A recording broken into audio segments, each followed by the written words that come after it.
I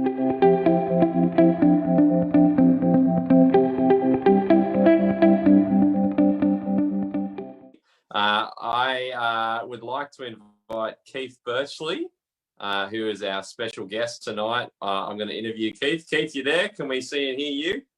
Yeah, well, I'm here, Pete. Can everybody hear me? Excellent. Yeah. We can see Marion there with you too. Hi, Marion.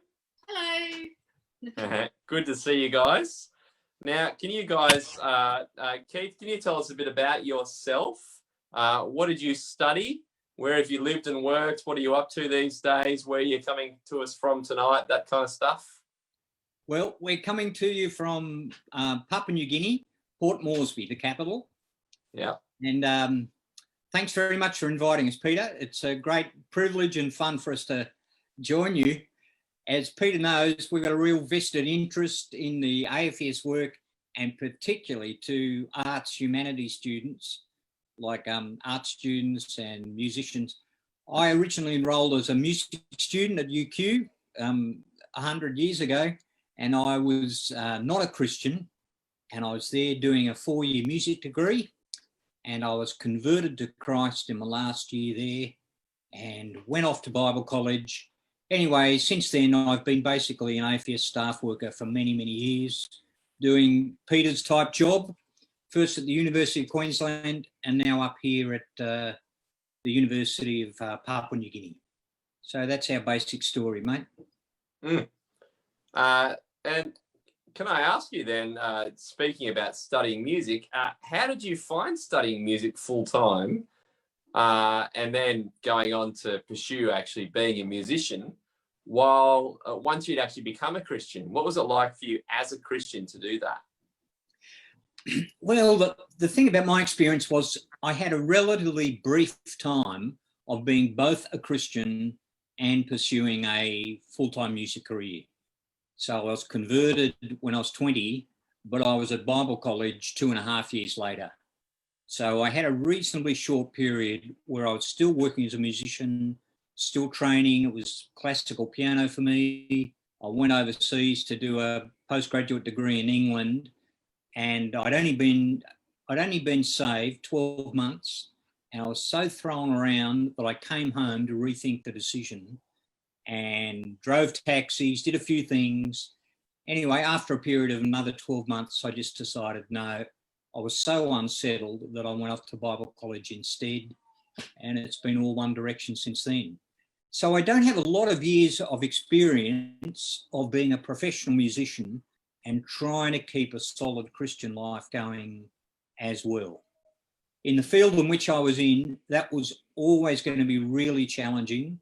And I really feel for the students there that you're dealing with, because some careers you have to be married to. And I think the arts and creative things tend to be like that. And we can only really be married to Jesus Christ. And so it's always going to be a special tension if you're doing something that involves your heart.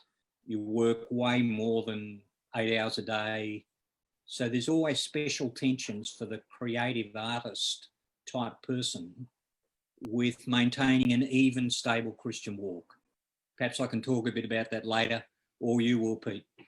Yeah, absolutely. It'd be good to come back to you on that one. But for now, can you just tell us, so you're currently, you've at a time of life when it would have been easy just to start winding things up and taking things a bit easier, you guys have moved to Papua New Guinea to share Jesus with people who live there.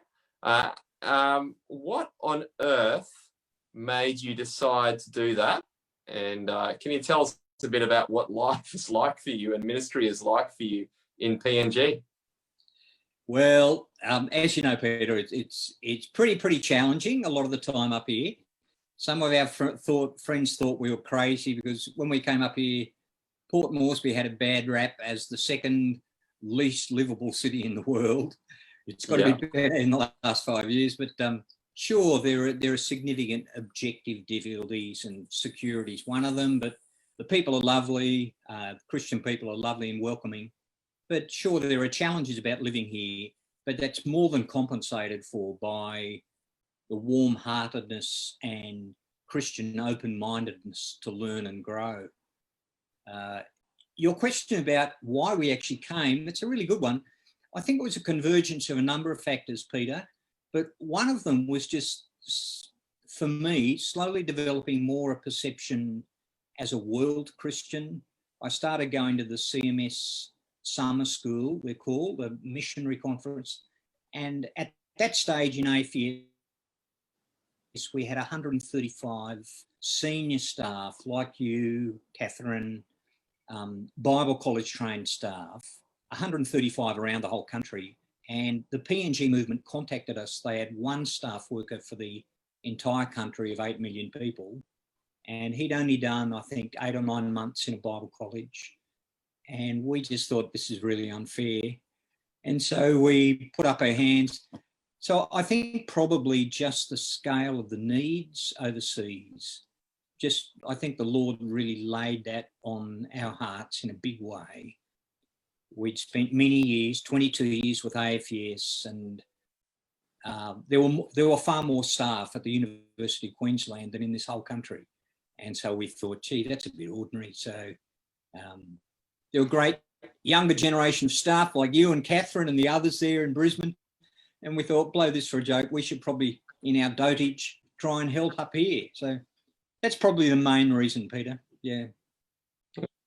Now, look, you've heard enough from me tonight. We've got someone with us tonight who's far more experienced than me putting this into practice. So I'm going to invite Keith back. Good to see you, Keith.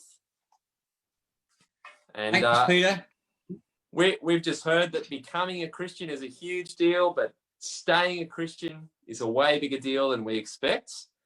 You guys are heading into the latter years of your life, and it looks very much like you've both managed to stay a Christian and continually make sacrificial decisions to keep gripping onto Jesus.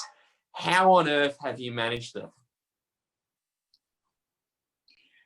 Well, thanks for having us along tonight, Peter. And by the way, it was great to hear you, mate, and thank you for an excellent message. Just thought I'd put that little plug in. My pleasure. How have we done it? Well, in principle, it's there in your talk tonight.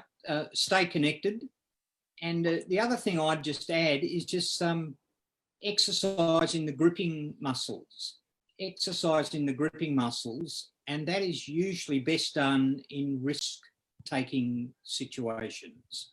So we tend to grip on, and those muscles need exercising. So I just encourage all you guys there at Griffith Christian students, take little steps in risk-taking, because that's how you exercise those muscles and stay connected, as Peter's just been saying. If I can just come back to why we came up here to Papua New Guinea, that wasn't a solo decision.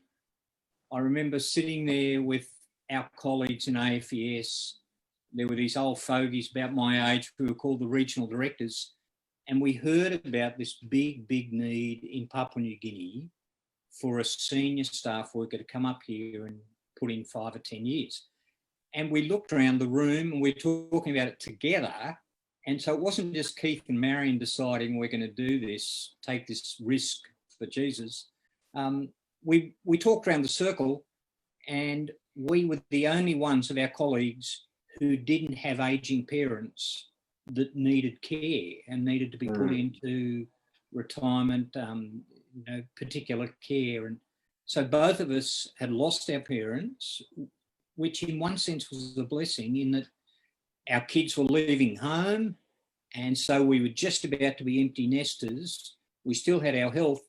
So in a sense, it was a group decision that, well, it's Keith and Marion who can probably answer this need better than others. So I just want to affirm what Peter said about staying connected and not being a solo player. And the other thing is about exercising the gripping muscles. We tend to do that best in risk-taking situations. So for us, yeah, it was a real risk. I've got a heart condition. I had a heart attack a long time ago. And so we had all the warnings about medical issues about coming up here. I've mentioned security issues. But to be honest, it's we've never been more excited about the Christian life. And the 5 years in Papua New Guinea, I can honestly say, have been the happiest of my Christian life. Wow. So, yeah, so we exercise those gripping muscles most when we're doing things that are outside the comfort zone.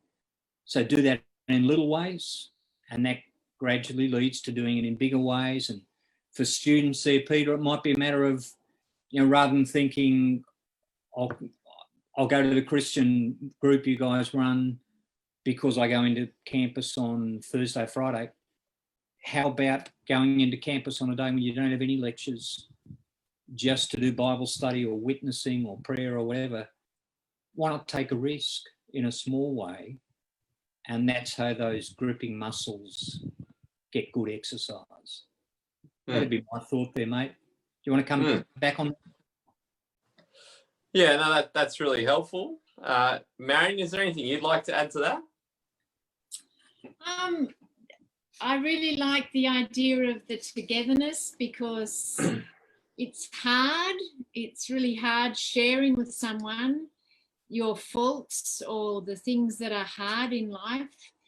But that's how we grow, and that's how we grow. That's how God changes us. And yeah, so, and the other thing is, I'd find it really hard to be here in PNG on my own, but together we read the Bible together, and we pray together, and we share together. And yeah, that's a great comfort and a great encouragement, and helps us to keep on walking with the Lord. That's really helpful. Thanks, guys. Look, before we wrap up and pray, are there any final things you'd like to leave us with? Any final parting words? Just a rave review, mate, that the Christian life, as you mentioned earlier, the Christian life is by far the best life on offer. So though it's walking in the shadow of the cross and on the way to glory, there's, just in terms of the social benefits in this world now, nothing compares with it, quite apart from eternity. So do yourself a favour, try out Jesus. Yeah. That's enough from us.